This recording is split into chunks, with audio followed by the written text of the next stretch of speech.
What's up gamers, today I'm going to be showing you the best and most consistent premium tank there is, which I think is the Renegade. I'll be showing you how to have consistent games like these,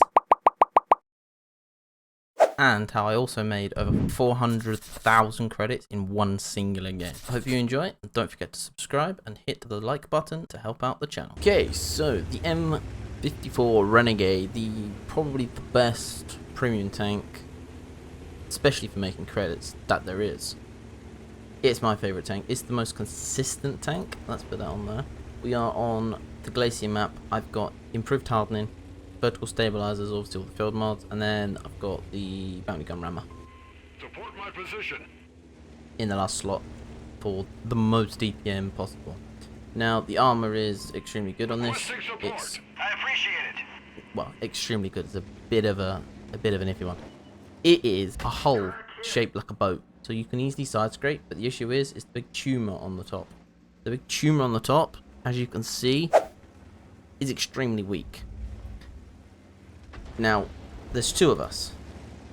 The platoon member is going over to B1. I didn't actually realise this at the time. So I'm sitting here looking at that one, waiting for the cross. Now, it's brilliant to play on left-hand sided peaks because you can hide the actual tumor like this and make it hard for other tanks to hit. So we have me, a VZ, an AMX M449, a Liberté, and the fellow Renegade. Now we've got a Skoda 2AT-15, which the other Renegade is engaging, a Skoda T56, a Lerva, and I think there's that an IS. There is another tank there, but I can't see what it is. It is an I. Yeah, oh no, it's an IS-2. An IS-2M. An IS-2M. So we're up to 1,000 damage already.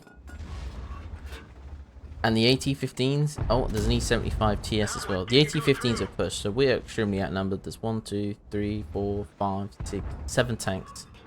7 tanks. So I'm trying to take out the most important one, which is Skoda T56. He's slightly got the wrong angle, so I can't actually hit his upper plate. And the platoon member is out, and so is the VZ44. Now I can see them pushing, and it is me versus a Liberté. No, me and the Liberté versus the rest. So what I want to do is get out of here and save as much as we can.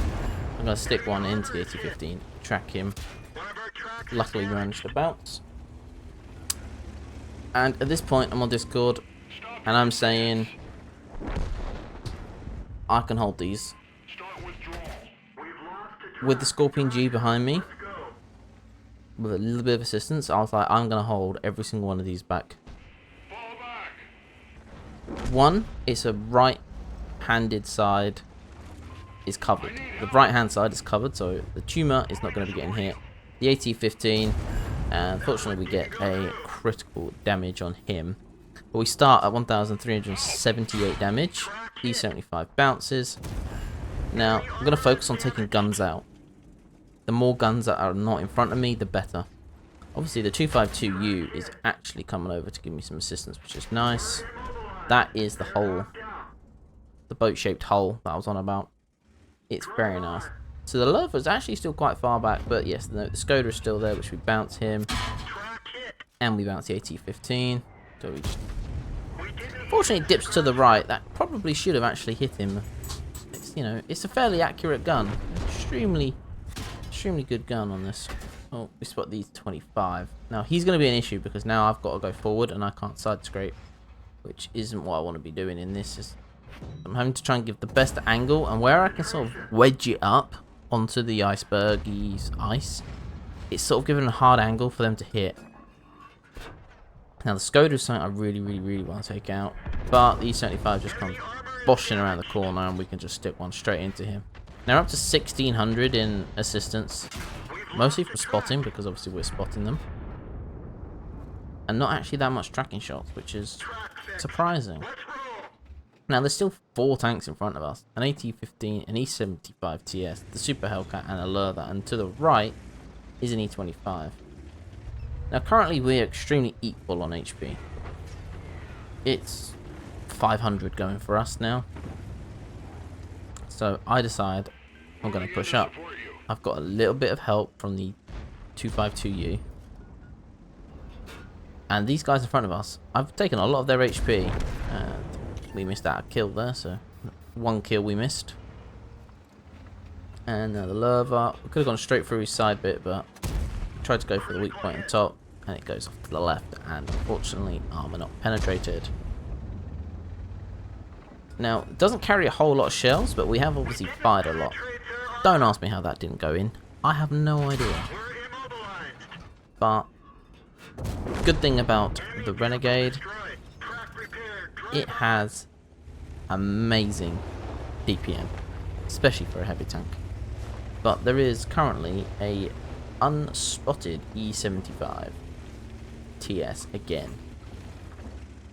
And he is coming right at me. Now, at this point, he's fired, and I know that I can reload again before he can reload.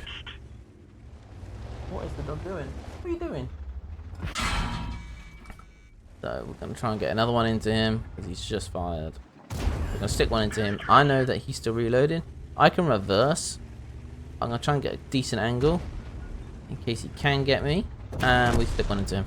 That's 3 out. 4,100 damage. 2,178 on the assistance. Now, I see that the north has the Bizonte pushing. There's a Super Hellcat in base. The E25 went up the top. But the AT-15 is now in the middle. And they're all on fairly low health. We're actually up. I can see the Bizonte and the T-25. So I'm trying to blind fire them, but I think they're a bit too far behind the wall.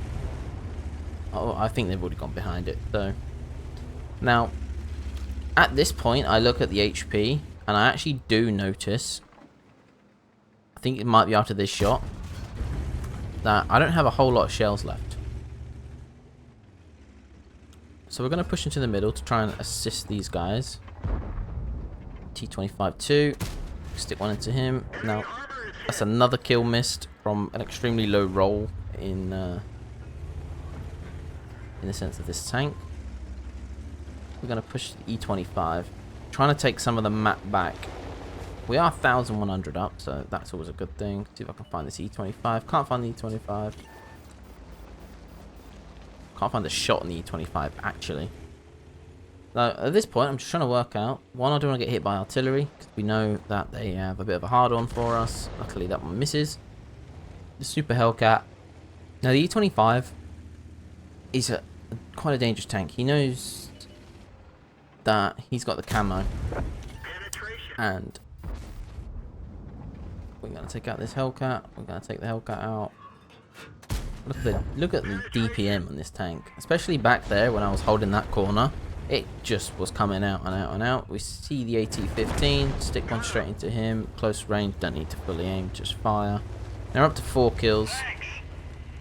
We obviously missed the Hellcat. So that's 3 that we were missing already. From extremely low HP tanks that we could have just finished. Now, I'm not sure how I missed all of these. I think it might have been slightly further to the right of the side of the pole.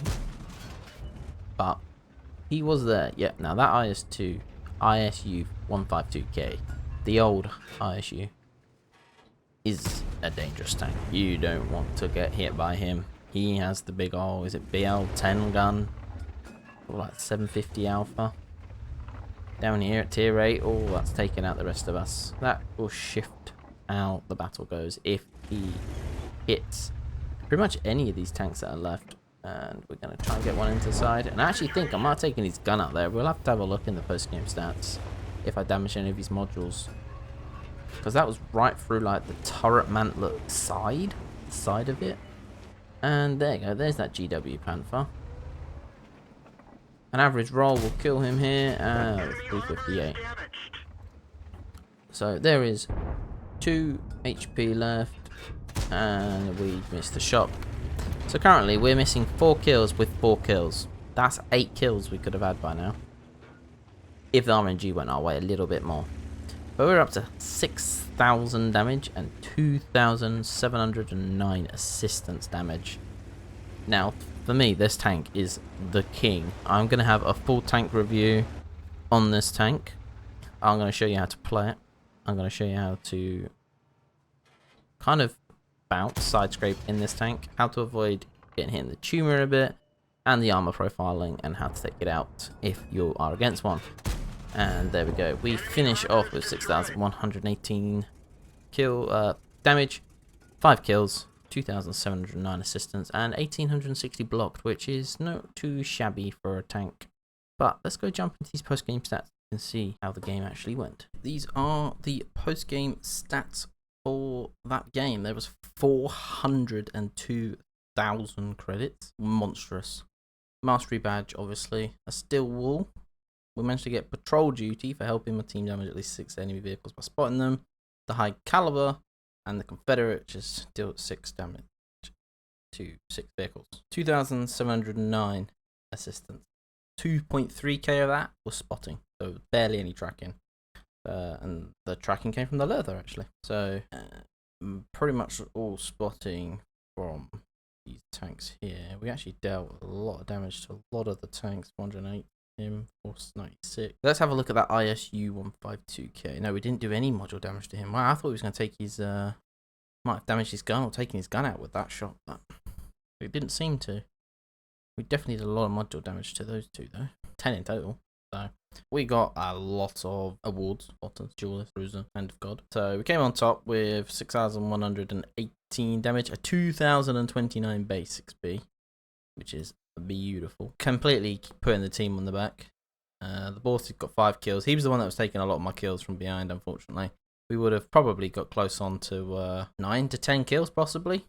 We would have got some of these kills from this guy. But 320k after we did the auto resupply and the consumables and the repair. So total 320,000, 402,000 for the entire battle, which is lovely. And playing a platoon, look how much money extra you make for playing in a platoon. Massive. So that's probably my conclusion on the M454 Renegade. Absolutely my favorite tank by far to go make money in. I know there are better things like the Borask and things like that, but this is the most consistent one there is. It's a heavy tank. You go in, you're going to deal a good amount of 1,000, 2,000 damage, 3,000 damage, and you're going to be done. And you can just get your 150, 200,000 credits a game, get into the next one. But if you have any other thoughts on that, or if you disagree, then just drop them in the comments below. If you don't have anything to say, then just leave an emoji because engagement.